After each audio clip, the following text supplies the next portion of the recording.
Hello, this is Storybooks channel. New videos are posted every day. Subscribe and click the bell. On her day off, as usual, Lola cleaned the apartment, covered all the dishes, threw in the laundry, vacuumed the laundry, and began dusting the beds, the nightstands in the marital bedroom. She picked up her portrait in a gilded photo frame and smiled sadly. What a beauty I was once, proudly and posture, not a single wrinkle on my face, and not a gram of extra weight. Where are you, my youth? The woman sighed, looking at the picture. A beautiful young girl in a snow-white wedding dress was looking at her. Her KASTANOV and hair spread out over her long, frail shoulders. The bride's head was adorned with a short veil and a crown of flowers. Standing beside her and gently hugging her waist was a tall groom in a dark blue tailored suit. With a Hollywood smile, Nick looked like a movie actor. What an incredible day it was on our wedding day. How happy were we then? The woman recalled. She couldn't believe that almost 20 years had passed since that unforgettable moment. They flew by swiftly, like birds. Before she knew it, Lola was 40. And her husband Nick is no longer the stately young man, active, easygoing, but a mature man. His body is not so athletic anymore, and he has even got a little tummy. He still looked good for his age, however, as he still respected expensive perfume and preferred to dress with a touch of glitz in expensive boutiques. However, his once thick hair had thinned noticeably, and there was a slight baldness at the top of his head. Lola shifted her gaze from the photo on the wall to the mirror. In the reflection, she saw the pretty face of a mature woman. What can I say? The years take their toll, she thought bitterly, despite the expensive facial creams, massages, diapers, and regular visits to the beautician. As the years passed, Lola looked less and less like the spectacular girl in the picture. She took care of herself, but after 2 childbirths, the woman noticeably put on weight and would never have fit into her size excess wedding dress.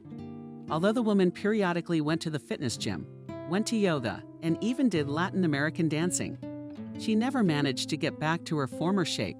She met her husband Nick in the company of mutual friends. It was impossible not to notice him. From a young age, he had impeccable taste, fashionable, dressed, and distinguished himself from his comrades. Nick had a cheerful disposition, was an interesting conversationalist, and gallantly courted Lola. On top of everything else, the Cavalier had his own car then at the time. Rarely a young man could boast. After a year of romantic meetings, Lola and Nick decided to legalize their relationship. The groom's parents threw a feast for the occasion. Her father rented and paid for a banquet at the best restaurant in town. And Nick's mother specially ordered a dress from France for her future daughter-in-law to marry from a famous couturier. It seemed to Lola that she found herself in a real Cinderella fairy tale. The girl herself was from a very poor family and lived with her parents in a small apartment. Now she takes over the spacious apartment that Nick's father got for the newlyweds. The young wife dreamed of having a daughter. Almost immediately she became pregnant, and on the anniversary of the wedding gave her husband a son who was named Frank. The couple wanted more children, but all of Lola's next 3 pregnancies ended in miscarriages. And after she lost the baby in the 5th month, Nick and his wife decided to stop trying for a second time to become parents. It was a girl. My baby girl killed for a long time, Lola. Don't feel bad, it didn't work out with the daughter. Then it will work out for sure with my granddaughter. Lola's husband encouraged her. Frank will give us many grandchildren, you'll babysit them. The family lived together in peace and harmony, as long as Lola was busy. Before her mother took care of her son, Nick was making great strides up the career ladder. He went from being an economist in a commercial bank to head of the finance department. He made good money. Thanks to this, the family never had any financial difficulties. Lola, don't you forget the thought of daily bread? She was fully provided for by her husband, and she had no need to work. As time went on, the children grew up. Frank had recently turned 19 years old. He was an economics student. He rented an apartment in San Francisco with a classmate. He visited his parents only for holidays and vacations. So did his father. The young man decided to tie his life to the world of finance and make a career in banking. Fortunately, a parent could do much to help his child in this matter. It would seem that everything in Lola's life was going well with a family, a house, and a lot of money. She could say she was quite happy and content with life, if not for one significant thing. But lately she had begun to suspect her spouse of infidelity. Lola knew that Nick had many women on the staff. It was no secret to her. Moreover, he himself had repeatedly told her about some of his female employees who, having had an extra drink, sometimes lose control at merry parties and do things that make your hair stand on end. So maybe we and one of these frivolous ladies went to all sorts of trouble, she wondered. Nick started staying late at work more and more often, and sometimes he even went away to the office for the weekend to, as he put it, finish what he had to do. And when Lola called him on his cell phone, he got terribly annoyed every time, saying, "What do you want to do?" "Rather, I have absolutely no time for idle chit-chat," he said nervously into the tube. "I called to ask what you would like for dinner tonight." Lola excused herself. "I don't care. I was thinking of making steak. You can decide that yourself and not distract me with nonsense." Nick answered and hung up. This had never happened before. Nick used to call her himself on his lunch hour to chat and check in, how she was doing. Now he wasn't interested in her anymore. "Why don't we go somewhere together?" Did she suggest a movie or a walk in the park? "I don't feel like it."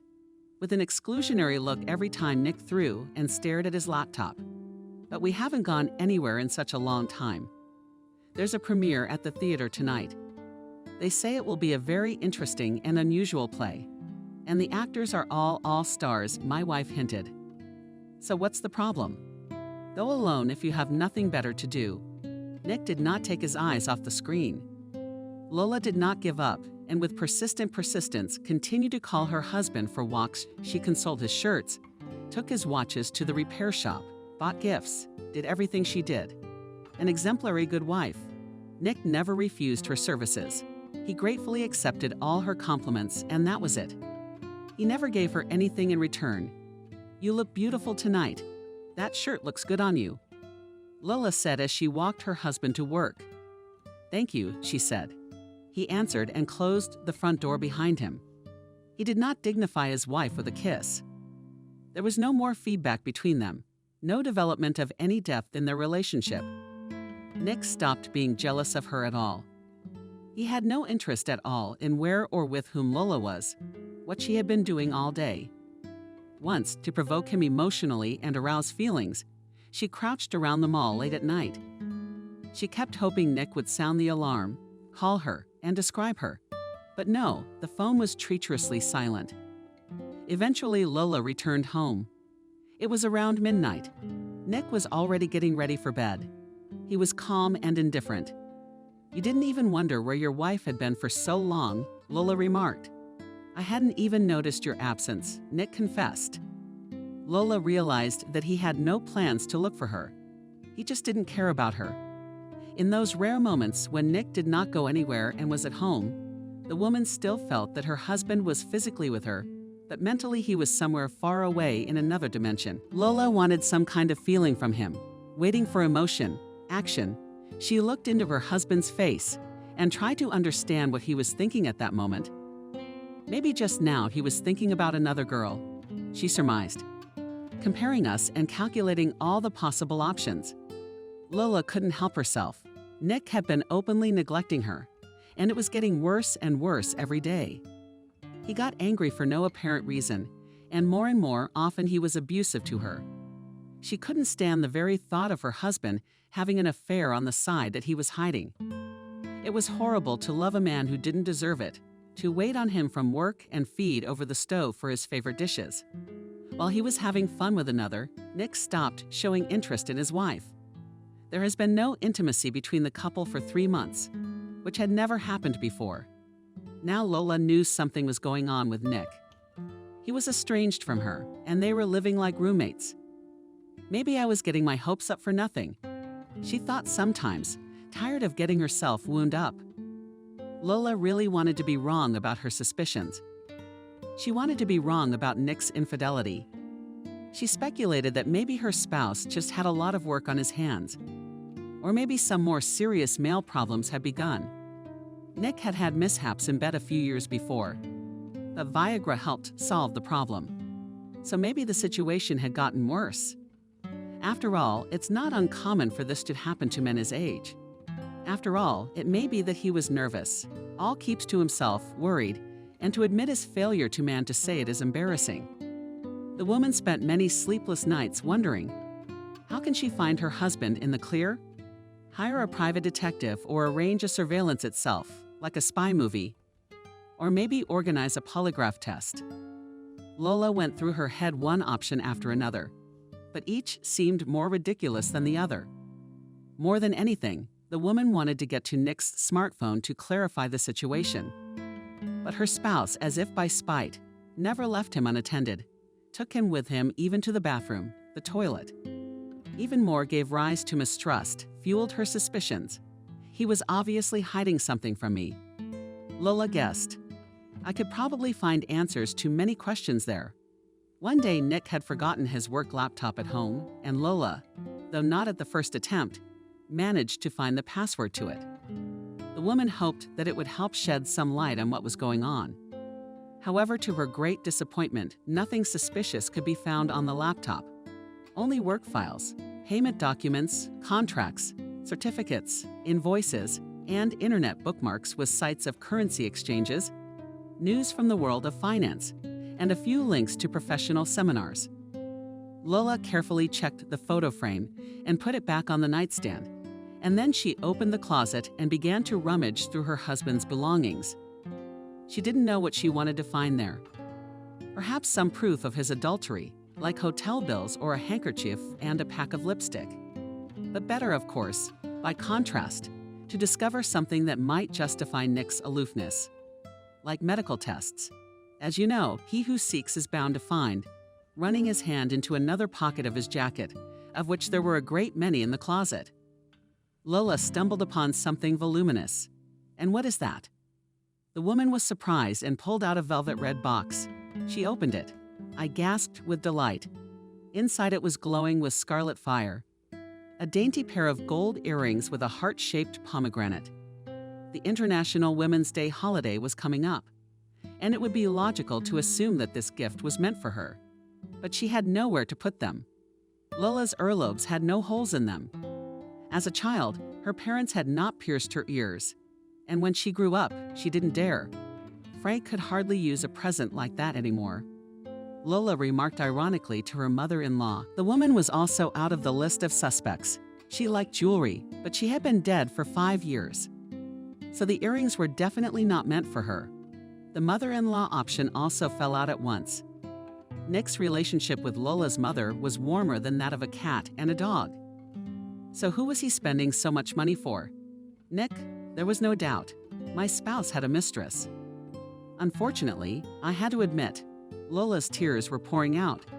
She was terribly hurt and bitter. Her heart ached in her chest. She was ready to tear and throw.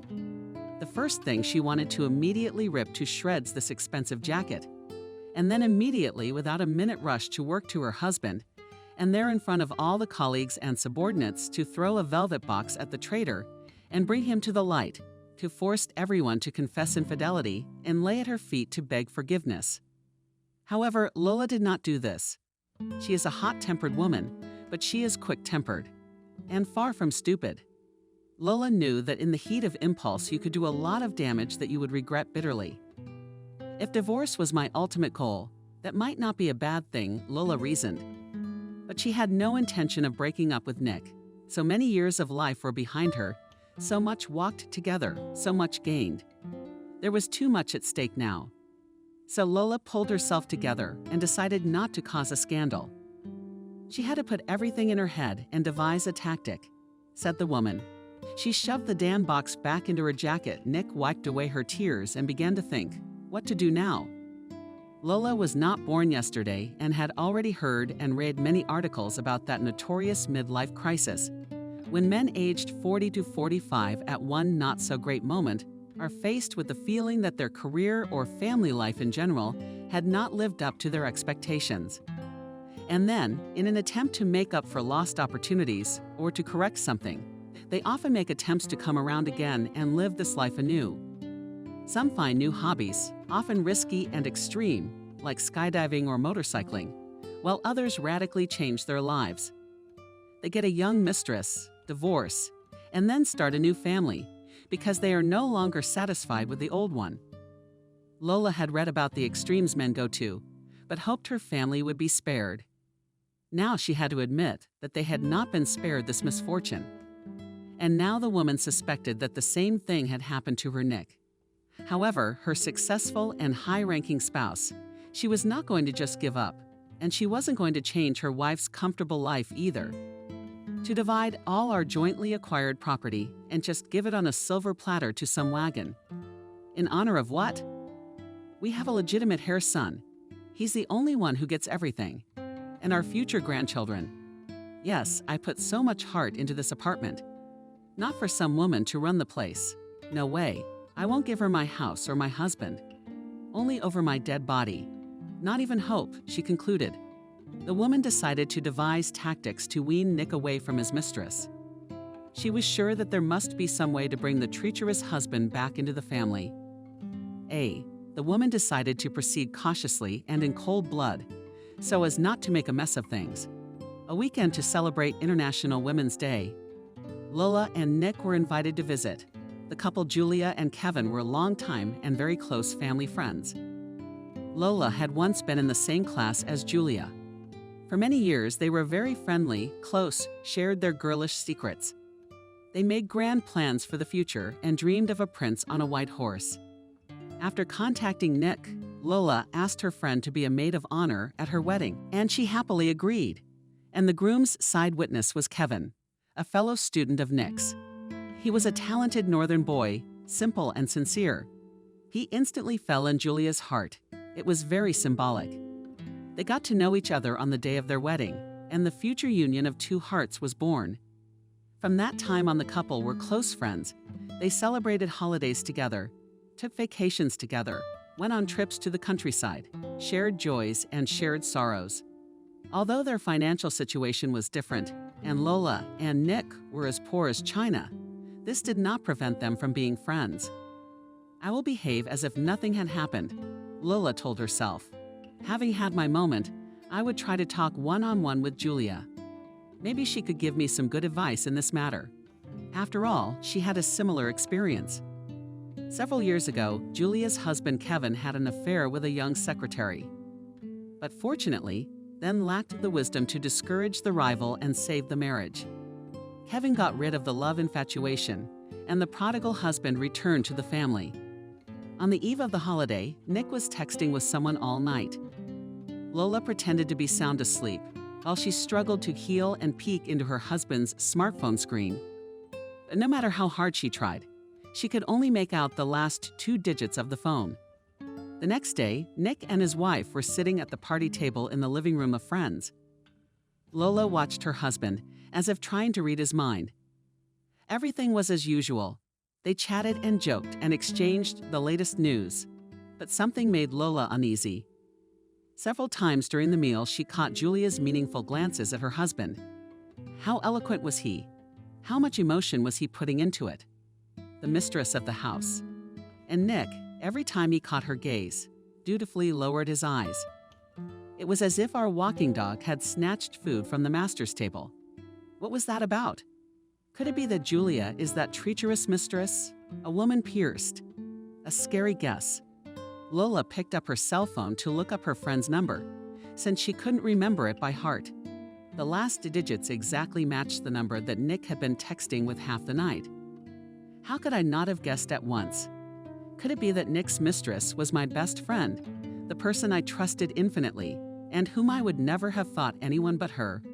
After all, Julia has always been like a sister to me. How many roads we have traveled together, how much we have gone through.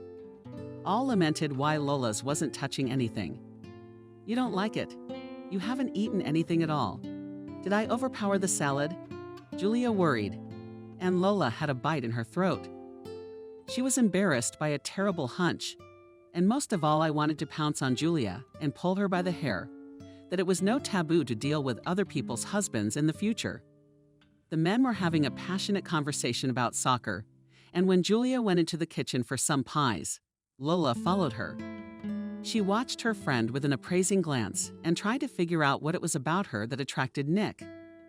Wide hips, floating waist, badly tinted gray hair. Objectively, I look much better, Lola pointed out, and that pissed her off even more. Waiting for the hostess to take the ruddy pies out of the oven, Lola literally pinned the woman against the wall. "How long have you had these?" she asked, shutting the kitchen door so no one would hear them. Julia looked up at her friend with surprised eyes. "What are you talking about?" she asked. "Don't play dumb with me," Lola exclaimed. "And don't pretend you don't understand." "I swear to you, I wasn't pretending. I'm really at a loss for words," Julia assured her. However, from the woman's trembling hands, her frightened leads, Lola realized that she was obviously hiding something, and more than anything, she wanted to give the liar a good beating, but she held back. "First, we had to beat a confession out of her. I've seen the way you've been looking at Nick all night," Lola said with lustful eyes. "You're a good friend. You do such mean things behind my back. Come on, I'd be ashamed of my husband." "You've lost your shame. Are you out of your mind? Me and your Nick? Never in my life." Julia was making hot excuses. "You're crazy to think of such a thing. It's unthinkable to make up such nonsense. He's not my type at all. I've never heard such nonsense. I trusted you like I trusted myself, and you're such an asshole. You've disgraced my man. You've had enough of your own." Lola continued to be indignant. "I think you drank too much wine and didn't have a snack," Julia suggested. "You are talking out of your mind. Tell me you weren't the one texting Nick last night. I wonder what the two of you were talking about. It wasn't about a recipe for pies, was it? And I think your speaker would be very interested to know that his spouse is sleeping with his best friend." Lola hissed. "And now you and I will go back to the living room and tell your husband everything in detail. We'll show him your last night's correspondence as proof. Let him know that he has horns, just as I have grown to the ceiling," said Lola, grabbing her friend's hand. "There is and can be nothing between us," insisted Julia, trying to free herself from her friend's clinging hands. At that moment, the door to the kitchen fell open and Molly, the eldest daughter, had appeared. "Hello, Aunt Lola." She turned to her guest, nodding slightly at the pretty head, studded with white curls. "Hello, Molly," the woman answered her. She had always liked this girl. Intelligent, beautiful, moderately mischievous. Exactly like that. She had imagined her unborn child to be like that. Together with her friend, Lola hoped that the time would come when her eldest son Frank would one day marry Molly. And then, in the person of her daughter-in-law, she will find the daughter she has been dreaming of. That's when we'll rejoice. They wished, but time passed. The children grew up and interacted with each other, but to their parents' great regret, they did not develop any sincere feelings between them except for friendship. "Why are you locked in here?" Molly asked, grabbing a plate of meat pie. Lola replied with a secret tea. The woman did not want to involve Molly in the sordid circumstances. "It's okay," the mother told her daughter. "Never." The girl replied, "I'm going to my girlfriend's. I'll be back late. Don't forget the keys," Julia said to her daughter in response. Molly nodded to her mother, and at that moment her white curl shook, revealing a small ear on which the familiar Lola jewelry glowed red. "It couldn't be," the one exclaimed. She could not believe her eyes. The woman jumped up abruptly and grabbed the embarrassed girl by the arm. "What are you doing, Aunt Lola?" Molly was astonished. "Wait a minute," said Lola to her. The girl stared at her in fright, and Lola lifted up soft as silk. Molly's hair, and the gold earrings with heart-shaped clubs, came into view in all their glory. "Where did you get those earrings?" asked the woman. The girl's already pink cheeks instantly turned red. She looked at him with confused blue eyes. "Quickly answer," already shouted Lola. "They are exactly like those I found at my husband." "How did you get them?" She was furious with herself, and her feelings poured out. Lola shook the girl as if she were trying to force a confession out of her. "Lola, please leave her alone." Julia interceded for her daughter. "Otherwise, she will have a concussion." You were right about those earrings. Your Nick gave them to her, so she is sleeping with my husband." Lola was taken aback. The little girl is his mistress. Actually, I was already 18 with a hurt little voice, and Molly was confused. "Yes, I'm sorry, but Nick and Molly are really dating." Julia nodded in response. "And you knew everything." Bitter tears streamed down Lola's cheeks. "Okay, she's stupid. But you are. I can't believe that my friend knew her daughter was in bed with a married man and was hiding it. So their sordid adultery happened with your acquiescence. Did you cover for them? I assure you I did not." Julia exclaimed. "Please, let me explain to you how quickly you forget that you went through all this yourself. Remember how 5 years ago you cried on my vest? In this very kitchen, when your Kevin was a secretary. You cried into the dead of night, and I comforted you, supported you, assured you that everything would be all right. Come on, Lola, I remember everything. I was living in hell back then. It's hard to forget," Julia answered. "I appreciate your support. It came in handy, and that's how you repay me." Lola shook her head. "I stabbed you in the back for all the good you did me. The vile traitor. But of course you can't be talking about solidarity among women. It's your own daughter we're talking about now. With your light hand, she became the mistress of the same kind of divorcees whom you despised and hated. I still have a negative attitude toward them.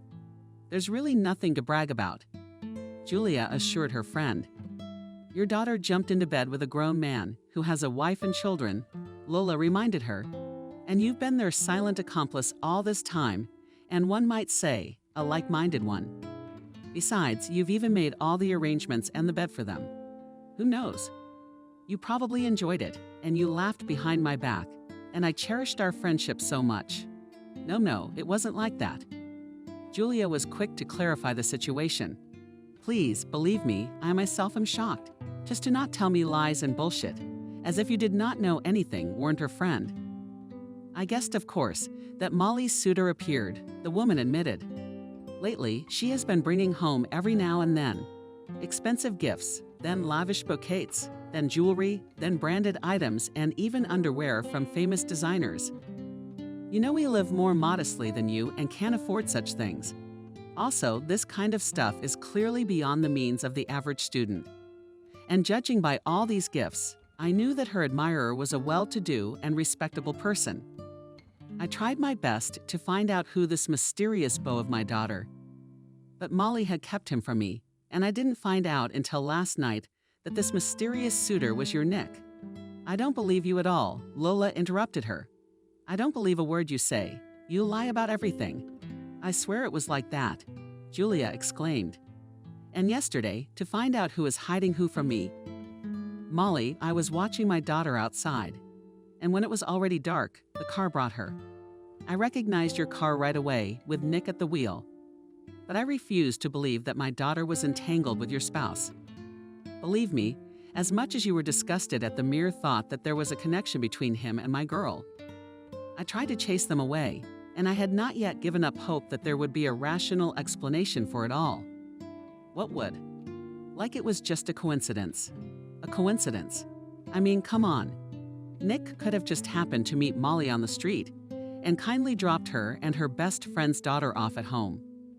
However, when your unsuspecting, still husband and my own daughter kissed passionately in the car, there was no doubt in my mind that they were in the middle of an affair. Why didn't you call me yesterday and tell me about it?" Lola was indignant. "I didn't want to worry you. I know firsthand how painful it is, and I tried to keep you out of it. When I realized what was going on, I came right out of hiding yesterday and scandalized your Nick. I was ashamed of him and demanded that he leave my daughter alone. Otherwise, I would tell my Kevin and you everything. All night long I texted him, threatened him, and begged him. I insisted that he disappear from Molly's life." To prove her point, Julia showed Lola her correspondence with Nick. So that's who Nick had been texting all night, she realized. "So you don't think, please. I strongly disapprove of this connection," Julia concluded. "But what I do congratulate you from the bottom of my heart. Your daughter is the truest prostitute." Unbridledly howled Lola. "And you are among the old woman?" insulted her back Molly. "How dare you?" Lola exclaimed. How do you have the conscience to open your filthy mouth? You cheeky girl. I've always had a soft spot for you. When it was a holiday, Aunt Lola used to carry bags full of clothes, sweets, and toys.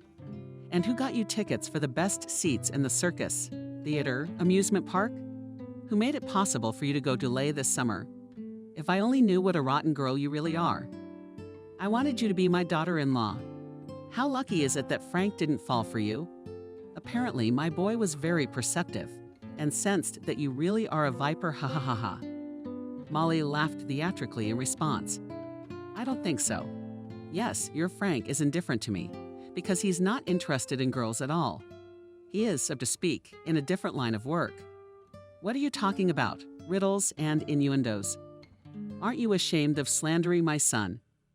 Lola was furious, and it is not slander. Frank confessed to me a long time ago, when he was 14 years old.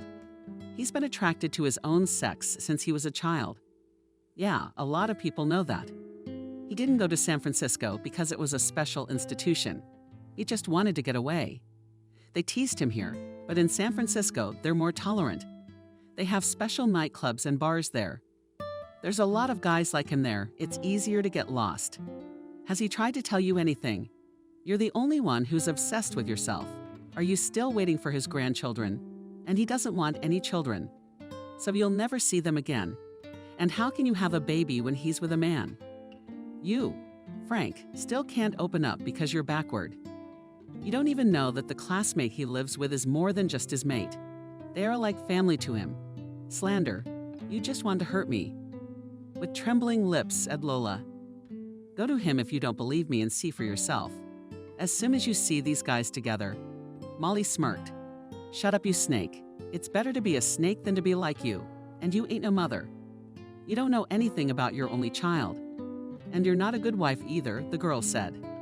Nick himself told me many times that you're a log in bed and good for nothing.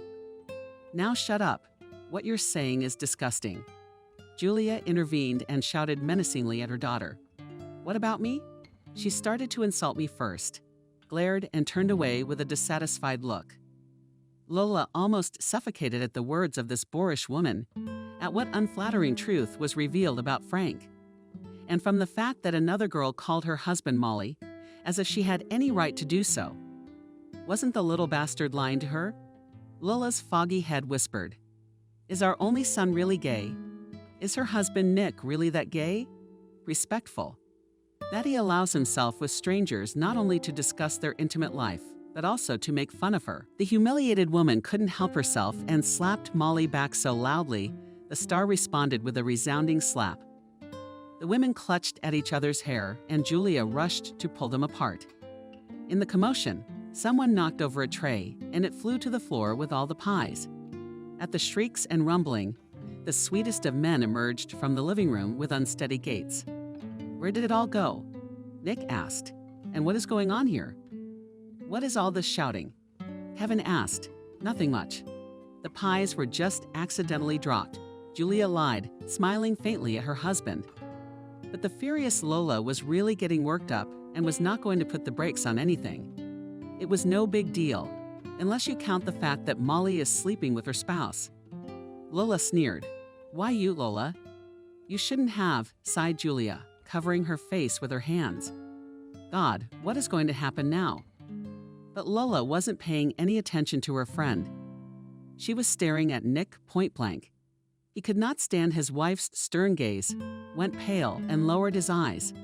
For the umpteenth time that evening. What do you mean? What do you mean? Asleep. What the hell is going on here anyway? The distraught Kevin looked from furious Lola to his daughter, and then to his frightened wife. And in the truest terms, Molly of this crony Nick, the lovers. Clarified the deceived woman. It cannot be. Kevin shook his head. That's some bullshit. Bullshit. My beautiful, smart girl with Nick. He was old enough to be her father. That didn't stop him. If you don't believe me, you can ask your wife. She'll confirm it. Lola said dryly. She personally caught the lovers in the car yesterday. Julia, tell me, is it true? What did Lola say? Did you really catch them together? Kevin clarified. Unfortunately, yes. Quietly, his wife answered. Nick, why don't you just give my daughter a ride home? Kevin turned to his friend. After all, those women could get it all wrong. They're always so shady, aren't they? They were kissing. Lola reminded me. I'm sorry, Nick said, barely audible. But I couldn't help myself. The thing is, we're not just having an affair.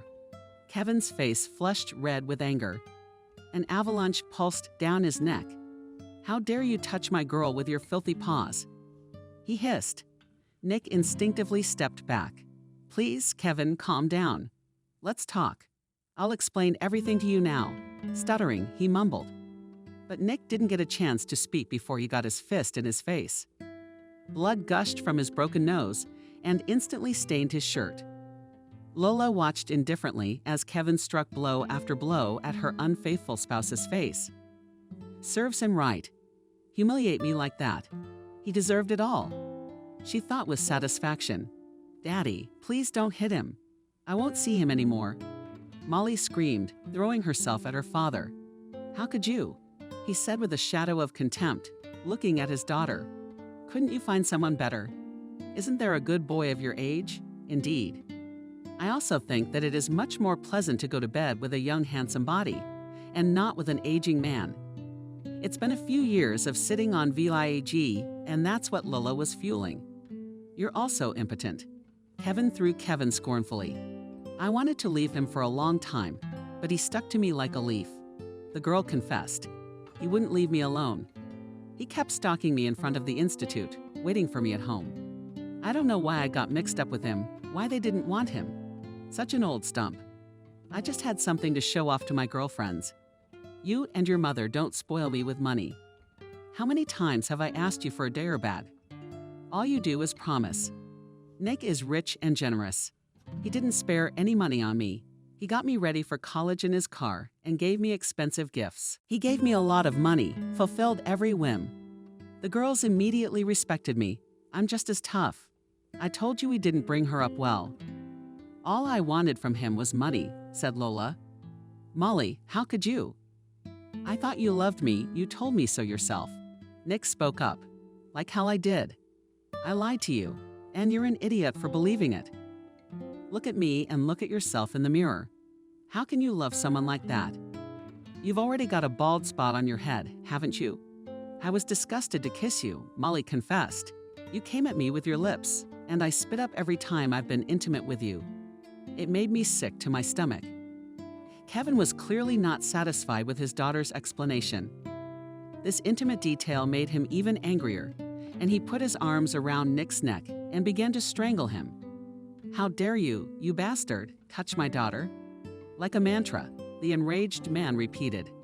And she's not your daughter. In fact, she couldn't bear to give up a secret she'd kept for years. Lola. Kevin let go of Nick at the same Maggie and stared questioningly at his wife. Julia stood pale as a sheet. How it is not mine. Whose is it then? Asked Kevin, leading you with a smirk. Lola answered. What kind of William clapped his eyes at Kevin? The guy Julia didn't wait for from the army, Lola said. Did you marry her? And William got discharged 3 months later. So your wife went to see him for 3 more years. And not just to have tea and gingerbread, remembering the past. How so? He was her childhood friend. Julia told me they were like brother and sister. Kevin resented it. He used to come visit us. I used to sit at the same table with him, shake his hand. Helped fix the car. He's been messing around with my wife the whole time. Does it turn out that way? Lola, Julia went on. I even wanted to leave you for him. But that's the trouble. He did not forgive her betrayal and was not going to marry her. So he took his pleasure. He probably enjoyed it, to flirt with a woman in front of his rival's eyes. But he threw away the cradle as a boring toy, and he took a good girl as his wife.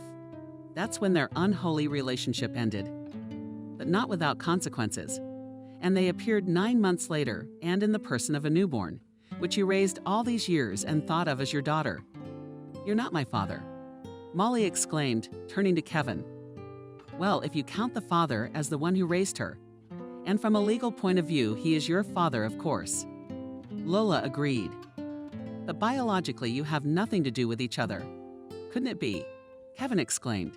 You're like a blind kitten, Kevin, for crying out loud. Lola continued, I've always wondered how you can live like that and not see past your own nose. What kind of a fool doesn't see that Molly doesn't look anything like you? What does she look like? Only in a skirt, she's the same tall, blue-eyed, curly-haired blonde. Lola went on and on and on. She understood how cruel her words were, but the woman had such a nasty, nasty feeling on her soul.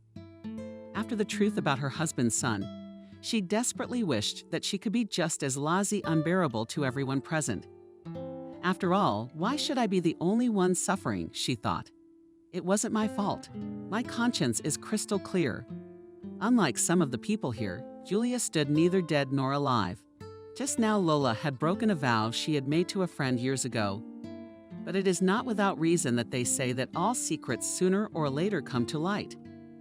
Lola had kept Julia's secrets for years. But in this situation, it was simply impossible to control herself. Pandora's box was opened, and it had irreversible consequences. Julia, tell me none of this is true. Almost audibly, Kevin said, staring with praying eyes at his wife. Tell me that Lola is lying, that Molly is not William's daughter, that she is mine. Not your daughter, Julia confessed. Forgive me, Kevin, I am very sorry. I admit it, I should have told you a long time ago. But you were so fond of her, so proud, so excited about her birth, that I just couldn't find the strength to admit that Molly is not really your daughter. That would have been cruel of me, it would have broken your heart. There was an oppressive silence in the kitchen, broken only by Molly's bitter sobs. And now you think you haven't hurt me. How could you? How could you do this to me? Asked a confused Kevin. How have you kept me a fool for so many years? As you know, the best defense is a good offense. This decided to take advantage of enlarged in infidelity spouse. What was I supposed to do? I ran to William in despair at him. I sought the love you couldn't give me. You think I don't know that you didn't marry us for love at all, but only to get closer to yours. Lola to be loved, the woman exclaimed, pointing to her friend. What kind of news is that? The woman was astonished.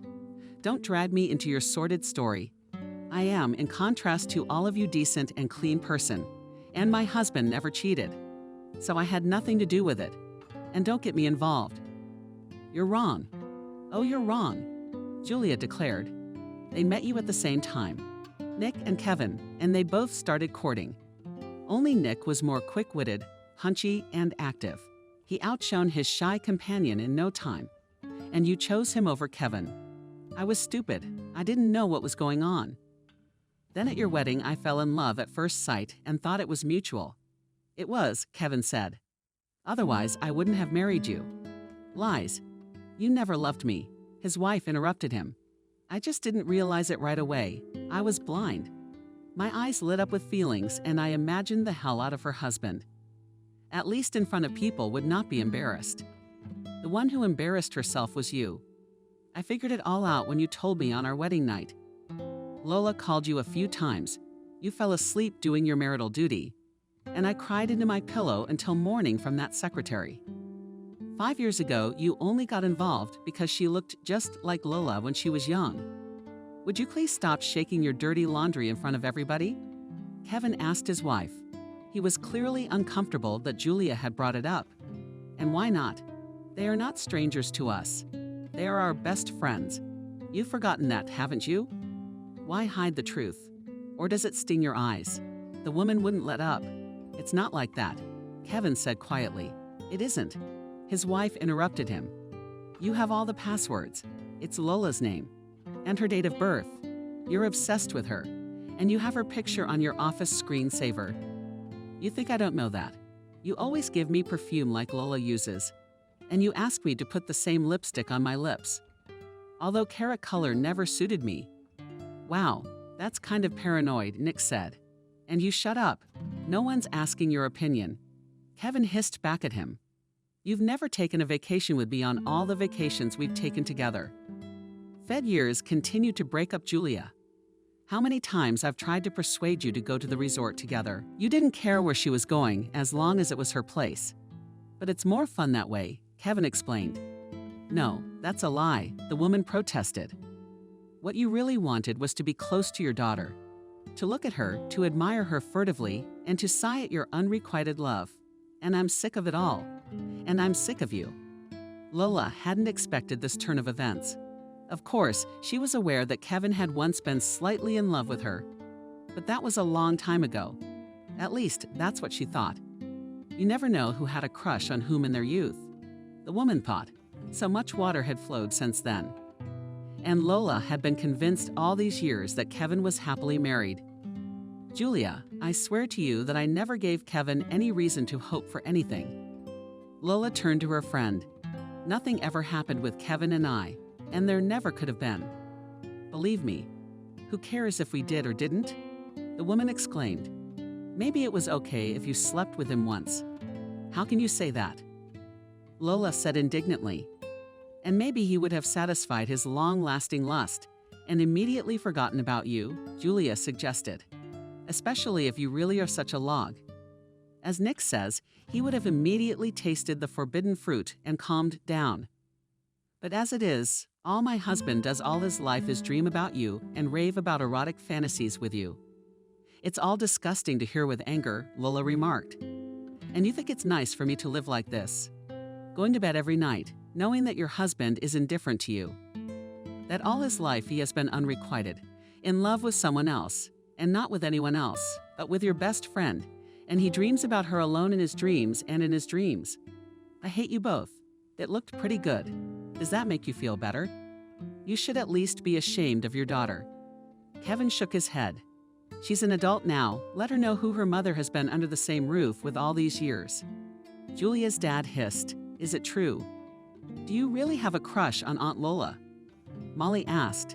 "Yes, I loved Lola and probably will love her all my life." Quite unexpectedly, Kevin confessed. "What can you do? I guess that's my character. I am a one-woman man, and the feeling cannot be eradicated in me. I remember the first time we met. It was the first time I saw her, after all. She was walking down the parkway, and her beauty seemed to blind me from that moment.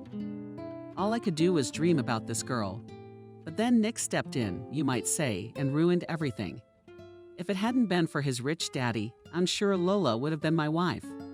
What's my father got to do with it? God rest his soul." "What are you talking about? You've got your head screwed on straight. Don't you know who else to bring in? Lola and I fell in love, and my parents had nothing to do with it."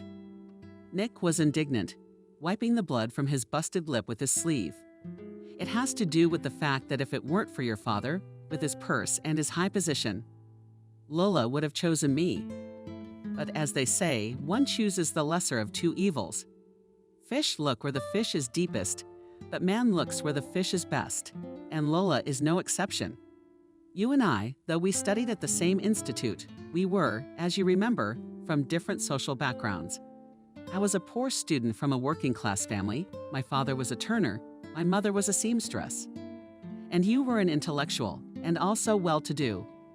And Lola reasonably decided that it's better for her to live well-fed in a new co-op apartment than with me in a dormitory for years. You're not making any sense." Lola threw angrily, holding a grudge. "That I rejected you then, nurtured it in me all these years, and now you're probably trying to get back at me for it. You want to make everybody look like some calculating, self-serving bitch. Isn't that what it is?" inquired. "No, of course not," exclaimed the woman. "It's just that Nick has outdone himself, and it's about time he got over it." "That's not what I think. Remember that night we came back from the movies? I was standing in your driveway, the moon was shining. There were stars in the sky. I gave you a ring, a family heirloom from my great-grandmother. I declared my love for you and asked you to be my wife. But remember, I rejected you, and that was the end of it." Lola shrugged. "You didn't just reject me. You gave me a reason why you can't be mine," Kevin clarified. "Because I didn't love you," Lola said dryly. "No, if that were the case, I would understand you. But you didn't even mention feelings then." Kevin smiled bitterly. "And what did Lola tell you? She never told you that you proposed to her. This is the first time I've heard about it. And that's why I'm very interested to know," Nick intervened. "She told me the following: I'm sorry. Caustic, you're a very nice guy, but I can't be yours, Because I'm not looking for love, I'm looking for profit. I don't choose you or Nick. I choose a marriage of convenience. If you only knew how I've been bedeviled by this miserable life in a communal apartment. These squalid walls, leaky roof, cold radiators, no hot water. My father is a chronic alcoholic, a laissez-faire. All that comes up under the arm paralyzed grandmother, from under which every now and then have to take out the vessel and perpetually tired something dissatisfied mother. This is not life, it is a nightmare. And with Nick I will live differently, as in Christ's bosom. Nourishing and comfortable, yes. When I got married, I had some selfish purpose. But then I loved my husband with all my soul, Lola confessed, feeling cornered like an animal. And in what way are you better than my daughter? Have you also sold out for money? Julia turned to Lola. We're all good here, Kevin smirked. There was an oppressive silence, broken by Molly. Her eyes were puffy and red with tears. But no one was paying attention to her or even trying to comfort her anymore. Everyone present was devastated by the unsightly truth that had just been revealed. They had been interrupted by it, like a gravestone. And it felt as if everyone was standing in front of each other completely naked, with nothing to cover themselves with. After a few minutes, Nick slowly got up from the floor and went to the bathroom to wash the blood off the face she had already managed to stick up. Lola followed him, and then they got dressed in silence, all leaving without saying goodbye to the family. Their friendship of many years came to an end that day. A month later, Lola divorced Nick. Julia and Kevin tried to save their marriage, but eventually broke up as well. Pandora's box opened and everything they had so carefully hidden from each other for years came out. And it was just impossible to live with it all. I guess there are situations where you don't need to know the whole truth, Lola thinks now. Sometimes the truth can be devastating. For as King Solomon said, that in great knowledge lies great sorrow.